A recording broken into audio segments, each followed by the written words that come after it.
There's a wider variety, so we'll start firstly that's connected to the beach, and few nautical kilometers off to the beach will be the national park. So the Penang National Park would be the world's smallest national park, but with the highest number of I would say habitats within the park. And what's interesting is, if you're familiar with the term Meromatic Lake, this is very seasonal. Sometime in the month of between June to August, this is where the waters from the hill and waters from the sea, they meet in this lake, forming two layers of both salt water as well as fresh water. It is a natural phenomena that takes place, and there's only about, if I'm not mistaken, 5 destinations in the world that has got this phenomena occurring, and one is in the National Park of Penang. Just not too far from the national park is also a turtle sanctuary.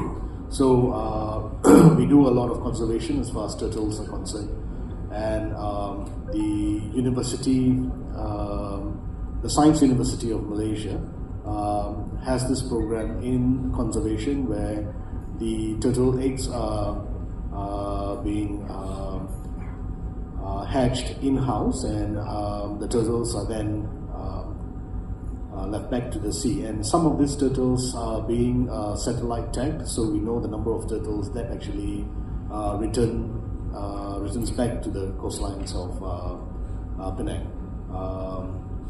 for the next season of laying eggs. So that clearly means that as far as the ecosystem is concerned, it is very much suited for such natural activities to take place.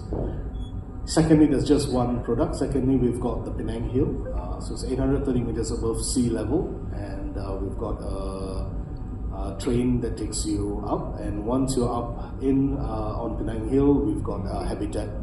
Habitat is a forest reserve. It is also the UNESCO's Biosphere awarded reserve, and it's very natural. A good full tour of Habitat would take about 4 hours. There's also Curtis Crest. Terry, are there any pictures on and it is very natural, very different. Now the other option, if you don't want to take a train up, you can also hike up the Penang Hill. So you've hiking options, you've got 2 options.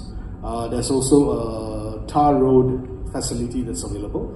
However, if you want it to be a little bit more muddy, then you've got the hillside of the natural trekking up to the hill as well.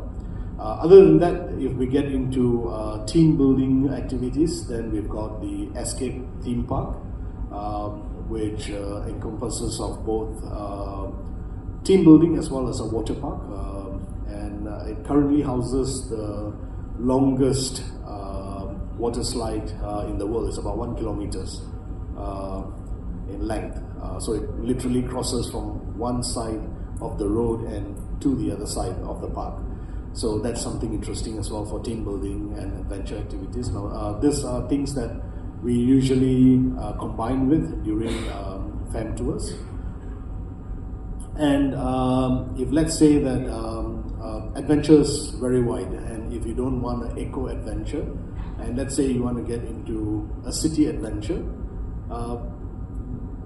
agents could even organize, this has been currently very popular in Penang. It's somewhat like a treasure hunt, but treasure hunt using trishaws. So there's always a clue to certain stalls, and you're in a trishaw and you get to another stall and you get a hint, or probably even you have to cook something out according to the recipe, etc., to get your next clue. Then you move on. So that again is a heritage adventure. So that's the availability, and so